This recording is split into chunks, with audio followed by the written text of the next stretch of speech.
천지와 만물이 다 이루어지니라. 하나님이 그가 하시던 일을 일곱째 날에 마치시니 그가 하시던 모든 일을 그치고 일곱째 날에 안식하시니라. 하나님이 그 일곱째 날을 복되게 하사 거룩하게 하셨으니 이는 하나님이 그 창조하시며 만드시던 모든 일을 마치시고 그 날에 안식하셨습니다. 이것이 천지가 창조될 때에 하늘과 땅의 내력이니 여호와 하나님이 땅과 하늘을 만드시던 날에 여호와 하나님이 땅에 비를 내리지 아니하셨고 땅을 갈 사람도 없었으므로 들에는 초목이 아직 없었고 밭에는 채소가 나지 아니하였으며 안개만 땅에서 올라와 온 지면을 적셨더라. 여호와 하나님이 땅에 흙으로 사람을 지으시고 생기를 그 코에 불어넣으시니 사람이 생명이 되니라. 여호와 하나님이 동방의 에덴에 동산을 창설하시고 그 지으신 사람을 거기 두시니라. 여호와 하나님이 그 땅에서 보기에 아름답고 먹기에 좋은 나무가 나게 하시니 동산 가운데에는 생명나무와 선악을 알게 하는 나무도 있더라. 강이 에덴에서 흘러나와 동산을 적시고 거기서부터 갈라져 내 근원이 되었으니 첫째의 이름은 비손이라. 금이 있는 하윌라 온 땅을 둘렀으며 그 땅의 금은 순금이요 그곳에는 베델리엄과 호마노도 있으며 둘째 강의 이름은 기혼이라. 구수 온 땅을 둘렀고 셋째 강의 이름은 히데겔이라. 아수르 동쪽으로 흘렀으며 넷째 강은 유브라데라. 여호와 하나님이 그 사람을 이끌어 에덴 동산에 두어 그것을 경작하며 지키게 하시고 여호와 하나님이 그 사람에게 명하여 이르시되 동산 각종 나무의 열매는 내가 임의로 먹되 17절 같이 읽습니다. 선악을 알게 하는 나무의 열매는 먹지 말라. 네가 먹는 날에는 반드시 죽으리라 하시니라. 아멘. 자, 오늘 창세기 2장 말씀 읽었습니다. 창조에 대한 이야기가 또 나와 있는데요. 자, 이 창세기 2장은 어떤 관점으로 보아야 되느냐면 하나님이 처음 만든 이 세상, 그 세상에 대하여 지금 어떤 꿈을 꾸고 계시냐.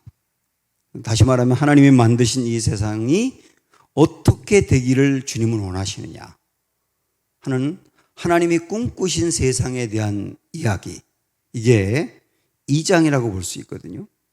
많은 사람들이 이런 말을 합니다. 하나님이 세상을 만드셨다면, 그리고 하나님이 살아계시다면, 아니 세상에 이렇게 죄가 많아요? 아니 사람이 사람을 죽이는 일이 생기고 성폭행 같은 일들이 생기고 자녀가 부모를 죽이기도 하고 부모가 자녀를 버리기도 하는 정말 있을 수 없는 이런 일들이 하나님이 살아계시다면, 하나님이 천지를 만드신 게 맞다면 왜 있어야 되는 겁니까? 이런 질문을 하잖아요. 하나님이 원래 만든 세상이 그런 게 아니거든요. 하나님이 원래 만든 세상은 우리가 왜 세상이 이렇습니까 하는 그런 세상이 아니고요. 이런 세상은 인간의 타락과 함께 망가진 세상이에요. 망가진 세상. 하나님은 망가진 이 세상이 본래 천지를 만들 때 하나님이 꿈꾸었던 그런 모습으로 가기를 원하시는 거죠. 그래서 우리는 그런 측면에서도 우리 개인이나 우리가 사는 세상이 하나님이 꿈꾸는 모습대로 가야 된다는 것을 소망하면서 이 2장을 그런 관점으로 보아야 된다는 얘기입니다. 2장은 세 가지 측면으로 좀 보고 싶은데, 하나는 안식일에 대해서, 안식일. 둘째는 하나님이 천지를 만드셨을 때 에덴 동산을 만드시고요. 에덴 동산에서부터 네 강이 나왔다고 했잖아요. 네 강. 이게 무슨 의미냐 이게 하는 거하고, 또 하나는 남녀를 부부로 삼아서 가정을 만드셨는데 이 가정의 의미, 이렇게 세 가지를 보려고 합니다. 그 가정의 의미는 다음 주에 보고 오늘은 첫째, 둘째만 보도록 하겠습니다. 첫째, 안식일에 대해서 살펴보겠습니다. 자, 2절, 3절. 하나님이 그가 하시던 일을 일곱째 날에 마치시니 그가 하시던 모든 일을 그치고 일곱째 날에 안식하시니라. 하나님이 그 일곱째 날을 복되게 하사 거룩하게 하셨으니 이는 하나님이 그 창조하시며 만드시던 모든 일을 마치시고 그날에 안식하셨습니다. 여기 보면 하나님이 일하셨다는 얘기가 3번이나 나와 있죠. 그죠? 하나님도 일하셨다. 하나님 일하신 게 창조지 않습니까? 근데 하나님은 창조하면서 일을 하셨는데 그것으로 끝내는 게 아니라 지금도 계속 일하세요. 그래서 우리 예수님이 아버지가 일하시니 나도 일한다. 그랬지 않습니까? 이 아버지가 일하신다는 말은 아버지가 창조하실 때 나도 같이 창조했다 그런 말이 아니고 아버지가 지금도 사람을 살려내는 등 일을 하시지 않느냐. 그 나도 일한다. 이렇게 보면 하나님은 지금도 계속 일하신다는 거예요. 자, 또 하나. 하나님은 당신이 일하실 뿐만 아니라 사람에게 일을 맡기셨습니다. 우리 15절로 넘어가서 한번 보시면 여호와 하나님이 그 사람을 이끌어 에덴 동산에 두어 그것을 경작하며 지키게 하시고, 여기 경작하며라고 하는 말이 나오잖아요. 경작하며라고 하는 말은 일하게 하셨다는 거예요. 사람에게 일을 맡기셨다는 거죠. 조금 더 구체적으로 말씀드리면 여기 경작한다는 말은 문화를 만들어내라 이런 뜻이거든요. 문화를 창출하고 문화를 발전시켜라. 그게 사람에게 맡긴 일이라는 거예요. 그러니까 하나님은 모든 걸 완벽하게 만드셨지만 사람이 일해서 더 발전시키고 개발하고 그러고 나아가기를 원하셨던 거예요. 그래서 하나님은 사람에게도 일을 맡기신다. 그래서 일해야 된다 얘기죠. 근데 여러분 여기서 잘 보면 우리는 일에 대해서 이렇게 오해하는 경향이 있어요. 사람이 아담과 하와가 선악과를 따먹음으로 인해서 하나님이 노동을 맡긴 거다. 일을 맡긴 거다. 이렇게 생각합니다. 그래서 일이라고 하는 게 그렇게 생각하다 보니까 마치 일이 죄의 결과로 온 것처럼 받아들여요. 그러니까 일이 힘든 거예요, 그게. 왜냐하면 죄의 결과로 벌로 받았다고 생각하니까 그 일이 얼마나 힘들겠어요. 근데 여러분 잘 생각을 해보시면 그게 아니에요. 하나님이 맡기신 일은 인간 타락 전에 있었던 일입니다. 그렇잖아요. 인간의 타락은 창세기 3장에서 나오는데 창세기 2장에서부터 이미 경작해 라고 일을 맡겼단 말이에요. 그렇잖아요. 다스려. 그것도 일이지 않습니까? 타락 전에 맡긴 게 일이다. 물론 타락과 함께 사람이 하는 일이 고된 건 사실입니다. 열심히 일하는데 그 일의 성과나 열매와 결과가 일한 것만큼 나타나지 않아서 힘든 것도 있어요. 그러나 일 자체는 타락의 결과로 온 게 아니다. 하나님이 타락하기 전에 인간에게 맡긴 거다. 복으로 맡긴 거라는 거예요. 복으로. 여러분 이거 받아들일 수 있습니까? 오늘 열심히 일하고 오셨죠? 힘드셨죠? 이거 안 했으면 좋겠다고 생각하셨죠? 그거 복으로 주셨다는 거예요. 복으로. 여기는 제가 아멘을 끌어내야 되겠는데 아멘? 네. 타락의 결과가 아니라 복으로 주신 거다. 이 일에 대해서 생각이 달라지는 거예요. 어떤 일이든 우리가 맡은 일이. 자, 또 하나 일과 쉼, 안식과의 관계도 함께 이 말씀을 통해서 생각해 보셔야 되는데요. 여기서 우리들이 창세기 맨 앞에 나오는 말씀인데 또 하나 오해하는 게 있어요. 그게 뭐냐면 여러분 교사들도 아이들에게 잘못하면 그렇게 가르쳤을 가능성이 있어요. 하나님이 첫째 날부터 6일째까지 일하시고 7일째 되는 날에 안식하고 쉬셨다. 그러니까 우리도 6일 동안, 요즘은 토요일 빼면 5일이긴 하지만 열심히 일하고 그다음에 안식일 날은 일하지 말고 예배드리고 쉬어야 된다. 이렇게 생각을 하지 않습니까? 그렇게 알고 계시죠? 그럼 다시 보세요. 2절, 3절. 시작. 하나님이 그가 하시던 일을 7째 날에 마치시니. 언제까지 일하셨어요? 7째 날까지 하셨어요. 그가 하시던 모든 일을 그치고 7째 날에 일을 그치고 7째 날에 안식하셨대요. 그러니까 우리 하나님은 6일 동안 일하고 일을 멈춘 다음에 마지막 7일째 되는 날에 쉬어야지, 이제 안식해야지 이런 게 아니고 7째 날까지 일하시고 그 다음에 안식하셨다 그랬어요. 이거 굉장히 중요한 걸 얘기하는데 이게 무엇을 얘기하느냐면 하나님의 일과 하나님의 안식은 분리되지 않았다는 거예요.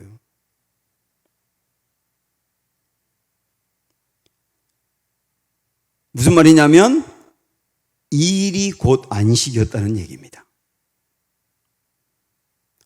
우리는, 저도 솔직히 그래요. 저도 주일날이 가장 이제 일을 많이 하는 날이니까 주일날까지 한 다음에 내일 드디어 안식하는 날이다. 저는 월요일 날이 안식일이거든요. 드디어 월요일 날 쉰다. 푹 쉬어야지. 실컷 자야지. 뭐 이런 생각합니다. 저의 마음속에도 저의 의식 속에도 일하는 6일 동안은 안식이 없고 아무것도 일하지 않고 쉴 때 안식이라고 생각을 하는 거예요. 직장을 다니는 분들도 월요일부터 뭐 금요일이든 아니면 토요일 날 뭐 오전까지 하든 뭐 일을 하실 텐데 정말 일하는 게 힘들어요. 너무 힘들고, 그래도 저녁에 올 때 파김치가 되고, 또 아침에 또 힘든 몸으로 일어나서 또 가야 되고, 그래서 월요일 지나 화요일 지나 수요일 지나 막 그러면 이틀만 더 하면 쉰다. 이틀만 더 하면 안식이야. 죽을 맛으로 일하다가 아무것도 일하지 않는 게 안식이라고 생각을 한다고요. 그러니까 이런 의식을 갖고 있다 보니까 일은 복이 아니고 벌처럼 다가오는 거 어쩔 수 없이 해야 되는, 그리고 아무것도 하지 않는 게 복이라고 생각을 한다고요. 이게 안식이라고. 근데 이 말씀을 가만히 보면 일할 때 열심히 일하다가 그때는 안식이 없다가 일 안 하고 아무것도 안 할 때 안식이냐, 그게 아니라는 거예요. 일이 곧 안식이어야 된다. 일이 곧 안식이다. 좌절되시죠? 근데 하나님의 원리는 그렇다는 거예요.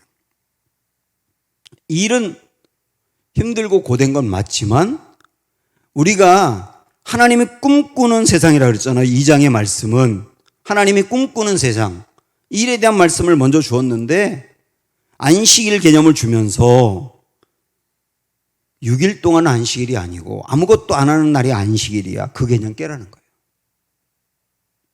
응? 그 개념 깨라는 거예요. 날에 대한 생각을 바꾸라는 겁니다. 일하는 그것이 안식이 되게 해라. 이게 우리의 과제거든요. 어떻게 하면 그게 가능합니까? 원리는 그럴지 몰라도 어떻게 가능합니까? 이런 얘기는 오늘 다 디테일하게 할 수는 없지만 이건 분명히 제가 한번 다룰 기회가 올 것이라고 생각하고, 원래는 그렇단 말이에요. 근데 가만히 생각해서 하나만 말씀드리면, 일하지 않고 아무것도 안 하면 안식이잖아요. 계속 아무것도 안 해보세요. 그게 안식인가? 죽을 맛입니다. 병 걸립니다. 일에서 병 걸리는 게 아니라 일 안 해서 병 걸리는 일이 많아요. 일이 정말 내가 안식이라고 여기며 할 수만 있다면 이거 정말 복이란 말이에요. 이 부분도 아멘을 끌어내야 되겠는데? 아멘입니까? 네. 제가 어디 갔다 와가지고 자꾸 아멘을 이렇게 끌어내는 건 아니에요. 이거 중요하기 때문에 그러는 거예요. 그래서 3절 말씀도 또 반복했거든요. 3절 다시 보세요. 시작. 하나님이 그 일곱째 날을 복되게 하사 거룩하게 하셨으니 이는 하나님이 그 창조하시며 만드시던 모든 일을 마치시고 그 날에 안식하셨습니다.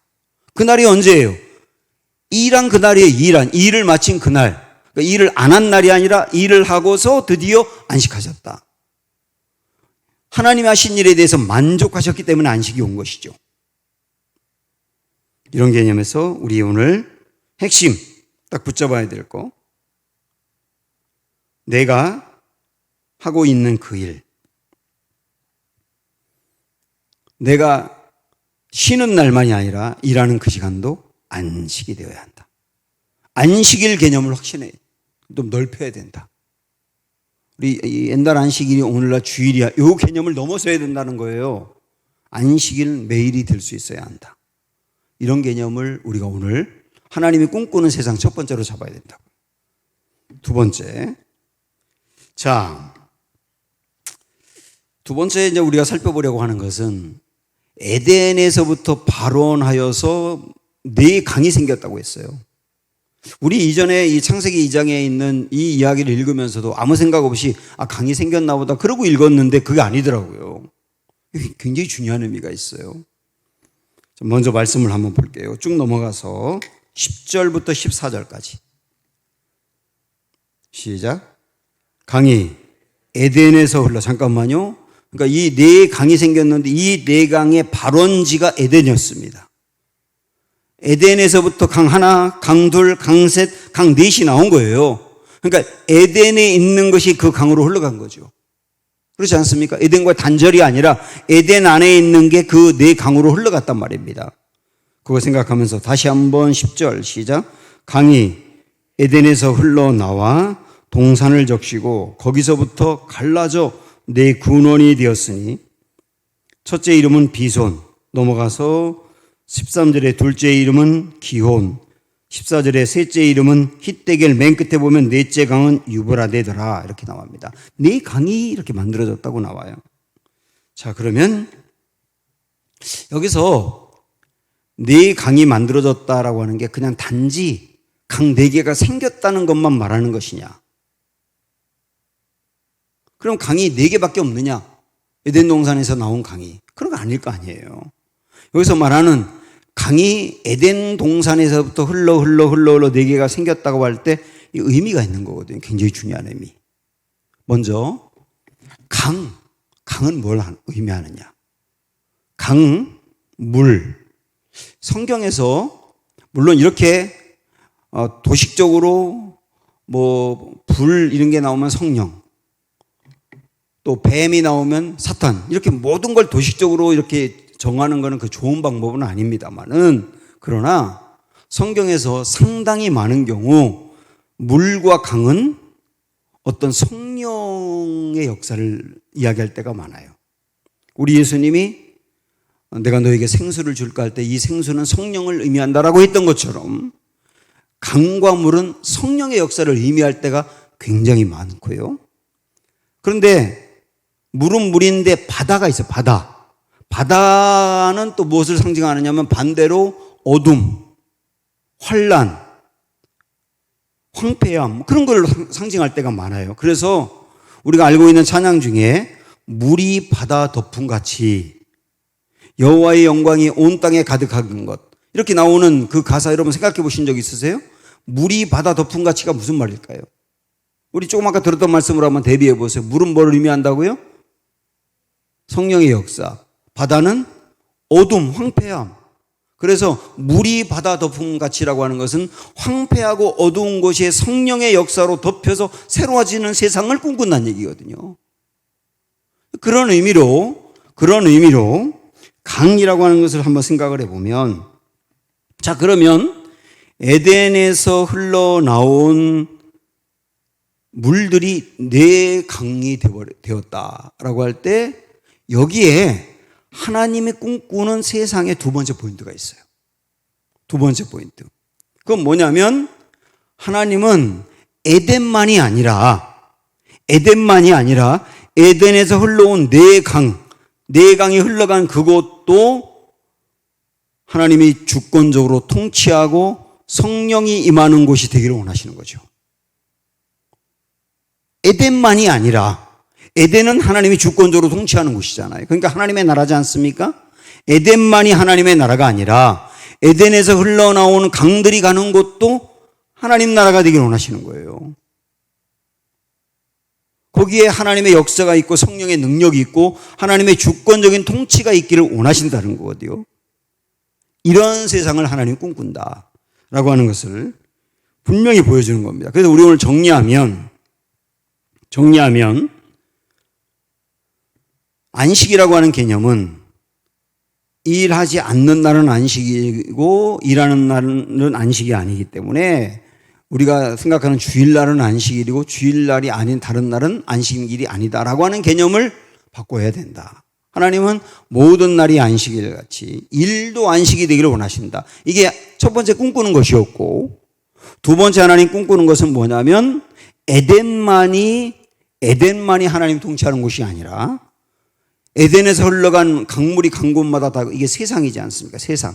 사방으로 흩어진 세상, 그 모든 세상이 전부 다 하나님이 통치하는 곳이 되기를 원하신다는 거예요. 자, 그러면 우리 좀 인위적으로 적용을 해보면 오늘날 개념으로 말할 때 여기서 말하는 에덴은 교회라고 할 수 있죠. 그죠? 교회. 그리고 에덴에서 흘러간 네 강은 교회 밖의 세상이라고 할 수 있겠죠. 우리 하나님은 에덴만 하나님이 통치하는 게 아니라 온 세상을 주권적으로 통치하기 원하신다. 그게 주님이 꿈꾼다라고 할 때 주님은 교회에서만 하나님이 역사하고 교회만 통치하고 교회에서만 살아있는 게 아니라 온 세상 모든 곳이 전부 다 하나님이 살아계신 곳, 하나님이 역사하는 곳, 하나님이 통치하는 곳이 되기를 원하신다는 얘기예요. 이게 주님이 꿈꾸는 거다. 그러고 본다면 교회에서 하는 일만 하나님의 일이고 교회 밖에서 하는 일은 하나님의 일이 아니냐? 그게 아니라는 거죠. 교회에서 하는 일도 하나님의 일이고 교회 밖에서 하는 일도 하나님의 일이고 교회에서 하는 일은 여러분이 기도하면서 주님 인도해 주세요. 주님의 뜻대로 하기 원합니다. 주님 능력 주세요. 그러면서 교회 밖에서 직장에서 하는 일이나 육아라든지 학교 다니면서 아니면 집에서 하는 주부의 일이라든지 이런 것들은 내 마음대로 한다면 이건 아니지 않습니까? 그 일도 하나님의 뜻대로 하나님의 통치에서 하나님의 능력 주어서 하기를 원하시는 거예요. 이게 주님이 원하는 세상이다. 주님이 원하는 세상이다. 그래서 우리 주님은 네 강의 이름을 지셨는데 그냥 하나님이 그냥 막 이름을 막 지진 않았을 거 아닙니까? 왜 그 강을 비손이라고 했느냐? 왜 그 강을 기온이라고 했느냐? 하나님이 그냥 이름을 막 지진 않았을 거 아니에요. 그 각 강의 이름에 하나님의 마음을 담아내는 것이죠. 그래서 한번 이 시간 뜻을 잠깐 제가 풀이해 드릴게요. 자, 10절부터 그게 나왔는데 11절에 보면 첫째 강 이름이 뭐였어요? 비손. 비손이 풍성하다라는 뜻이에요. 풍성하다. 예. 풍성하다. 암기가 어려우면 메모라도 하셔야 되겠죠? 둘째 강의 이름은 13절에 보면 뭐였어요? 기혼. 기혼은 무슨 뜻이냐면 퍼져나가다. 이게 의미가 있어요. 풍성하고 퍼져나가다. 그 다음에 13절, 14절에 보면 셋째 강의 이름은 히데겔. 히데겔인데 히데겔이라고 하는 뜻은 화살처럼 빠르다. 이런 의미가 있고 넷째 유브라데라고 하는 뜻은 달콤하다예요. 달콤하다. 가만히 생각을 하니까 우리 하나님의 꿈꾸는 세상은 뭐냐면 에덴처럼 모든 세상에 하나님의 뜻이 임하고 하나님의 통치가 임하기를 원한단 말이죠. 하나님은 하나님의 통치와 하나님의 주권이 온 세상에 풍성하기를, 그리고 하나님의 뜻과 하나님의 그 능력이 온 세상에 퍼져나가기를, 그것도 화살처럼 빠르게 온 세상을 지배하기를. 그래서 결국 온 세상을 그렇게 지배한 하나님이 그걸 볼 때마다 달콤하다는 것은 기쁘다, 맛있다, 그런 개념 아닙니까? 그 온 세상을 바라볼 때 정말 좋아, 이 세상. 내가 보고 싶었던 세상이야. 나는 에덴만이 아니라 온 세상의 통치자가 되어서 구석구석마다 하나님의 주권이 임하고 하나님이 다스리는 것을 원했던 건데 그런 모습이 구현되고 실현돼서 와, 보기에 좋아. 그러길 원하셨던 거죠. 네 개의 이름을 통하여서. 자, 그러면 이렇게 강이 에덴에서부터 발원하여 네 강이 됐다는 게 그냥 단지 강이 생겼다는 것만은 아니구나 하는 것을 우리가 알았단 말입니다. 그러면 이 말씀을 우리 삶에 어떻게 적용해 갈 수 있을까? 이렇게 적용할 수 있겠죠. 첫 번째는 아까도 말씀드린 것처럼 내가 교회 안에서만이 아니라 교회 밖에서 하는 일도 하나님의 일이라고 하는 철저한 의식을 갖고 일해야 한다. 그래서 교회에서 할 때의 모습과 자세와 교회 밖에서의 자세와 모습과 영성이 같아야 한다. 이렇게 계속 적용해 나가는 게 이 말씀을 우리 삶에 구현해 가는 것이겠죠. 또 하나는 뭐냐면 하나님이 원하는 꿈꾸는 세상은 하나님이 온 세상 구석구석을 전부 다 다스리기 원한다고 한다면 이 모든 세상을 하나님이 다스리기 위해서 내가 할 일은 뭐냐? 전도인 거죠. 선교인 거죠. 그런 거죠. 제가 이런 생각을 해봤어요. 하나님이 유브라데 강을 만들었다 그랬어요. 유브라데 강. 유브라데 강 만들면서 내가 지배하는 세상, 하나님을 경외하고 하나님을 높이고 그런 세상을 보고 싶어. 그런 마음이 있었겠죠. 그런데 유브라데 강이 흘러가는 곳에 바빌론 제국이 생긴 거예요. 그렇잖아요. 바벨론 제국이 유브라데와 티그리스 두 강이 흘러가는 곳에 세워졌지 않습니까? 메소포타미아 문명에. 그러니까 하나님을 경외하고 하나님의 주권이 임하기를 원하는 마음으로 그 강을 만들었는데 오히려 그 강에 만들어진 나라가 하나님을 대적하는 바벨론 제국이 됐다고요. 그래서 하나님이 이걸 보고 안타깝게 여기며 안 되겠다. 바벨론 제국 같은 세상에 대적해서 정말 하나님을 왕으로 모시고 하나님의 통치를 갈망하는 그런 나라 세워야 되겠다. 그 나라가 어디예요? 그 나라가 어떤 나라였어요? 성경 일도가 그 괜히 했나 봐. 이스라엘이잖아요. 이스라엘. 그래서 하나님이 세운 나라가 이스라엘이잖아요. 그 이스라엘을 세울 때 시작을 누구로부터 했느냐면 아브라함부터 했단 말이에요. 아브라함이 어디 사람입니까? 네? 어디 사람이죠? 갈대아 우루 사람이에요. 갈대아 우루. 갈대아 우루가 어디야? 갈대아가 바벨론 지역을 갈대아라 그러는 거예요. 아브라함이 갈대아 우루라고 하는 도시였는데 바벨론 제국이 만든 그 나라의 핵심적인 곳이 우루였던 거예요. 물론 신할에 만들었다고 했지만 아브라함 시대에는 거기가 거의 최고로 발달한 도시였거든요. 거기서 한 사람을 딱 뽑아낸 거예요. 하나님의 그 마음이 오묘하지 않습니까? 유브라데가 흘러가는 메소포타미아에 하나님의 통치가 임하기를 원했는데 하나님을 대적하는 나라가 세워졌을 때 안 되겠다. 다시 유브라데의 본래 의미대로 거기도 하나님 통치가 머물도록 해야 되겠어 하고 뽑아낸 사람이 아브라함이고 결국 그 아브라함을 통하여 세계의 말씀이 흘러가고 복음이 흘러가서 그 나라 전부 다 하나님 다스리기 원했던 거예요. 이 하나님이 꿈꾸는 세상인 것이죠. 그걸 우리가 분명히 알았다고 한다면 이 온 세상이 하나님이 통치하는 것이 되도록 우리가 하는 일이 전도요 선교라고 할 수 있는 것이죠. 그것이 바로 하나님이 원하는 세상, 꿈꾸던 세상을 함께 이루어가는 일들이란 말입니다. 이렇게 중요한 거다. 전도라고 하는 게, 선교라고 하는 게 이렇게 중요한 거다 라고 하는 것을 알 수 있는 부분이에요.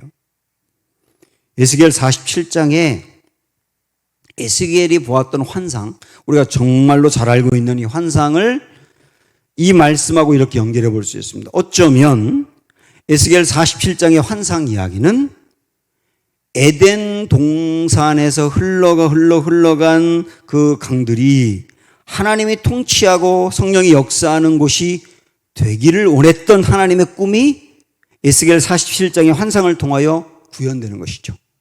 그렇게 연결해 볼 수 있죠. 우리가 알고 있는 말씀이니까 47장을 한번 생각을 해볼까요? 자, 성전에 점점점 물들이 이렇게 증가하기 시작합니다. 그러더니만 성전의 문틈으로 물이 이렇게 흘러나와요. 그리고 그 물들이 사방으로 흘러갑니다. 막 사방으로 흘러가는데 그 물들이 성령이라고 우리 예수님이 해석하셨잖아요. 나중에 성령이 흘러 성령의 충만함이 흘러 충만하더니 퍼져나가는 거예요. 삽시간에 퍼져나가는 거예요. 그러더니만 점점점 가더니 어디를 거치느냐면 엔게디를 거쳤다고 나와요. 안 되겠는데 찾아봐야지. 에스겔 47장.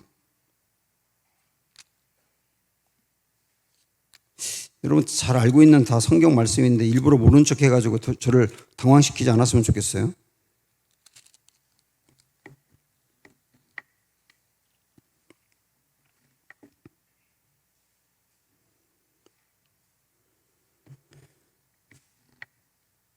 자,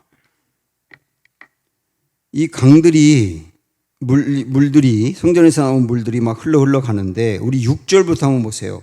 그가 내게 이르시되 인자야 내가 이것을 보았느냐 하시고 나를 인도하여 강가로 돌아가게 하시기로 내가 돌아가니 강 좌우편에 나무가 심이 많더라. 그가 내게 이르되 이 물이 동쪽으로 향하여 흘러 아라바로 내려가서 바다에 이르리니 이렇게 나오죠. 아라바라고 나와 있는데 아라바가 어디라고 그랬어요? 사해. 죽은 바다거든요. 생물이 살지 않는. 그러니까 이 물이 아라바까지 갈 거라는 겁니다. 죽은 바다를 살리겠다는 거예요. 그 다음에 바다에 이르리니 이 흘러내리는 물로 그 바다의 물이 되살아나리라. 죽었던 바다가 살아나리라. 이게 하나님의 뜻이죠. 이 강물이 9절에 이 강물이 이르는 곳마다 번성하는 모든 생물이 살고 또 고기가 심이 많으니 이 물이 흘러 들어가는 감으로 바닷물이 되살아나겠고 이 강이 이르는 각처의 모든 것이 살 것이며 이 물이 가는 곳마다 살려요. 성령이 가는 곳마다 사람 살리듯 살려요. 10절에 또 이 강가에 어부가 설 것이니 엔게디에서부터 엔게디가 어디라고 했어요? 광야. 이 물이 흘러가는 곳마다 광야라도 살리는 거예요. 광야는 다 생물이 죽어 있는 곳인데 그곳을 흘러가니까 광야라도 살려요. 광야같이 무너진 사람, 광야같이 황폐한 곳도 살려요. 나중에는 사해바다도 살리는 것처럼, 사해도 살리는 것처럼. 그러더니 12절로 가보면 강 좌우가에는 각종 먹을 과실나무가 자라서 그 잎이 시들지 아니하며 열매가 끊이지 아니하고 달마다 새 열매를 맺으리니 그 물이 성소를 통하여 나옴이라. 그 열매는 먹을 만하고 그 잎사귀는 약재료가 되리라. 사람을 치료하는 것이죠. 이게 진짜 이 47장의 이 에스겔이 봤던 환상이 에덴에서 발원한 물들이 네 강으로 흘러 들어가서 결국 성령이 지배하고 하나님이 통치하는 그 세상, 그 꿈꿨던 그 세상이 47장 이 비전을 통하여 하나님 다시 한번 말씀하는, 나 그런 세상 보고 싶다. 그런 세상 보고 싶다. 이게 하나님이 지금도 일하시는 굉장히 중요한 모습인 것이죠. 그런 세상 만들어가고 싶다는 거예요. 그래서 우리는 이런 세상 하나님과 함께 만들어가기 위해서, 하나님 꿈꾸는 이런 세상 만들어가기 위해서 내가 그 일에 동참을 해야 되는데, 그러려면 어떻게 해야 되느냐. 이 47장의 말씀을 다시 한번 잘 보시면, 우리가 안 봤던 앞부분에 한번 보시면요, 3절 4절부터 보세요. 이런 말씀이 있어요. 그 사람이 손에 줄을 잡고 동쪽으로 나아가며 천척을 측량한 후에 내게 그 물을 건너게 하시니 물이 발목에 오르더니, 일단 요거 4개가 나오는데 한번 기억해 보세요. 첫 번째, 물이 발목까지 오더라. 두 번째, 4절 보면 다시 천척을 측량하고 내게 물을 건너게 하시니 물이 어디 왔어요? 무릎에 올랐어요. 그 다음에 다시 해보니까 4절 끝에 어디 왔어요? 허리. 5절에 보면 다시 천척을 측량하시니 물이 내가 건너지 못할 강. 이렇게 건너지 못할 강이 4번째거든요. 발목, 무릎, 허리, 건너지 못할 강. 이렇게 계속 증가해 가더라는 겁니다. 자, 이거는 한 사람, 여기 나와 있는 이 한 사람, 에스겔인데 이 한 사람을 성령이 하나하나 지배가는 모습을 보인 것이죠. 성령이 에스겔을 발목 정도 지배하다가, 무릎 정도 지배하다가, 허리 정도 지배하다가 건너지 못할 강이라고 하는 것은 온몸을 지배했다는 거예요. 이것을 보면 내 안에 성령의 역사를 내가 측정해 볼 수 있다라고 하는 것을 일단 보여주는 거예요. 그런 측면으로 여러분 보신다면 스스로 여러분 잘 보세요. 저를 포함해서 지금 성령이 나를 어느 정도 지배하시는 것 같습니까? 우리 안에 성령이 계시긴 해요. 전부 다, 거의 대부분. 근데 그 성령이 나를 지배하는 걸 생각한다면 어느 정도 지배하는가 지금? 나를 발목 정도 지배하는가? 무릎 정도인가? 허리 정도인가? 건너지 못할 강 정도로 지배하는가? 이걸 성령 충만이라고 하겠죠. 성령이 내게 임하고 나를 지배하는 정도가 다르다는 겁니다. 사람마다 다르기도 하고 그 사람의 이전과 요즘이 다르기도 한 거예요. 이전은 건너지 못할 강 정도로 성령이 내게 충만하게 나를 지배했던 것 같은데 요즘은 뭐 발목 같아 발목 이럴 수도 있는 거잖아요. 이렇게 측량하고 재볼 수 있다. 이게 왜 중요하냐면 성령으로 충만해 가야 내 성령이 나를 온전히 지배해야 나를 통하여 하나님이 꿈꾸었던 그런 하나님이 온 세상을 지배하는 역사로 나아가는데 내가 동참할 수 있는 거죠. 성령이 나를 얼마나 강하게 지배하느냐. 나를 건너지 못할 강 정도로 지배한다 그러면 여러분 절대로 가만히 있을 수 없을 거예요. 절대로 가만히 있을 수 없고 목사가 전도해라 이런 얘기 할 필요도 없고 뭐 기도해라 할 필요도 없고 뭐 기도하는 사람 나와서 상 줄게 텀블러 하나 상 주고 이런 거 필요 없어요. 정말 성령이 나를 강하게 지배하고 건너지 못할 강 정도가 되면 정말 그 사람은 가만히 있을 수 없어서 기도하고 전도하는 대로 나아갈 거예요. 인위적인 게 아니라 성령이 나를 어느 정도 지배하느냐에 따라서 하나님이 꿈꾸던 그 세상에 내가 동참할 수 있다는 거예요.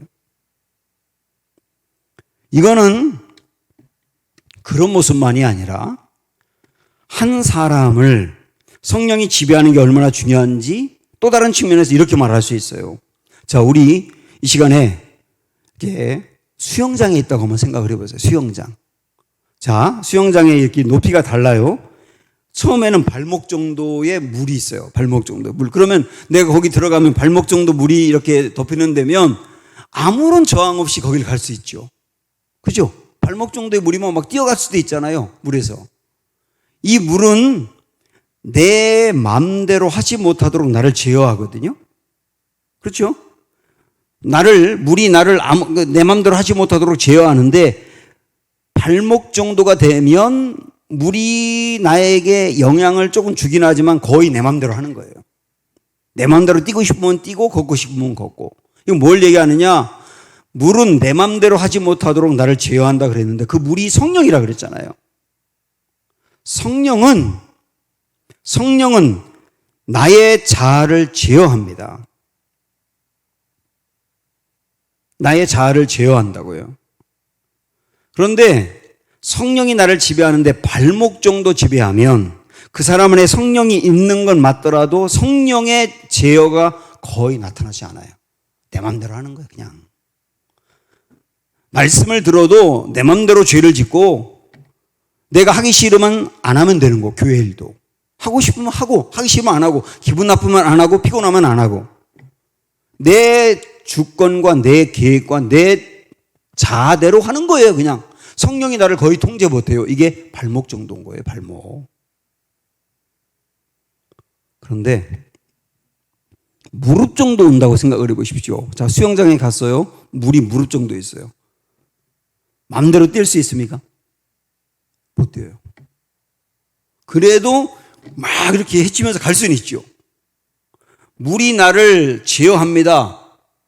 그런데 내 의지대로 발목 정도까지 마음대로 하지 못하지만 그래도 마음대로 좀 해요.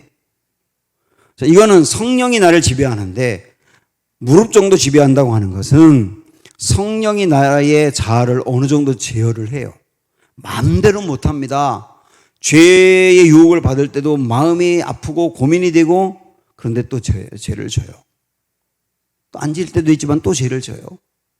그 다음에 주님의 일을 할 때도 내 기분대로 내 마음대로만 하지 않고 말씀대로 해야 된다는 생각 때문에 안 할 땐 찔리기도 하고 그러면서 또 말씀 따라가기도 하고 어떤 땐 못 따라가기도 하고 이런 상태가 어쩌면 성령이 나를 무릎 정도 지배하는 상태가 아닐까.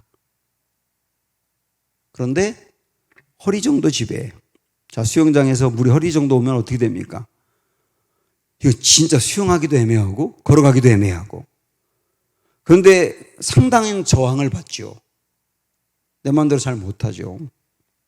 성령이 이 정도 지배하게 되면 내 자아가 성령에 의해서 굉장히 묶입니다. 굉장히 묶여요. 여러분 한번 들어보세요. 예레미야 20장에 보면 예레미야가 선지자의 일을 하다가 막 사람들이 예레미야를 때리기도 하고 옥에 집어넣기도 하고 욕하기도 하고 모욕하기도 하니까 예레미야가 하나님께 뭐라고 말하냐면 저 다시는 이런 일 하지 않을 겁니다. 이렇게 말하거든요. 이게 자아거든요. 이게 자아거든요. 나 하나님 힘들고요. 기분도 별로 안 좋고요. 나 하나님 일 안 하고 싶어요. 자아예요, 자아. 자아 때문에 하나님이 안 하겠다는 거거든요. 근데 그 다음에 예레미야가 그 다음에 뭐라고 하냐면 그러나 내가 하나님의 일을 안 하겠다고 하니까 이 마음이 불타는 마음이 생겨서 다시 하나님 할게요. 또 하나님의 일을 합니다. 이거는 내 자아가 살아있어서 성령이 원하는 대로 안 하고 싶은 마음도 있고 어떤 때 안 할 때도 있지만 그러나 다시 돌이키는 거예요. 그래서 내 자아가 성령님 앞에 굴복해 가는 거예요. 상당히 굴복해 가고 내 맘대로 못합니다. 절대로. 내 인간의 힘이 한풀 꺾인 상태예요. 이때 상당히 쓰임받는 거죠. 그러나 여전히 불쑥불쑥 내 자아가 또 올라오기 때문에 허리 정도 왔다고 하는 거예요. 그러다가 건너지 못할 강 정도가 되면 완전히 나를 덮은 겁니다. 완전히 나를 덮은 이 상태가 되면 자아를 성령님이 다스리는 거예요. 내 자아가 성령님께 완전히 묶여가지고 통제를 받아요. 그래서 나의 생각이 성령님의 생각과 일치하고 나의 감정이 성령님의 감정과 일치하고 나의 의지도 성령님의 의지대로 따라갑니다. 이걸 뭐라고 말해요? 성령 충만이라고 말하는 거예요. 영화로운 모습인 거죠. 이때 하나님은 그 사람을 통해서 하나님이 하고 싶은 일을 마음대로 펼쳐나가는 거예요. 이때 하나님이 꿈꿨던 세상을 그 사람을 통해서 이루어 가시는 것이죠. 그래서 우리는 성령 충만 말하는 거예요.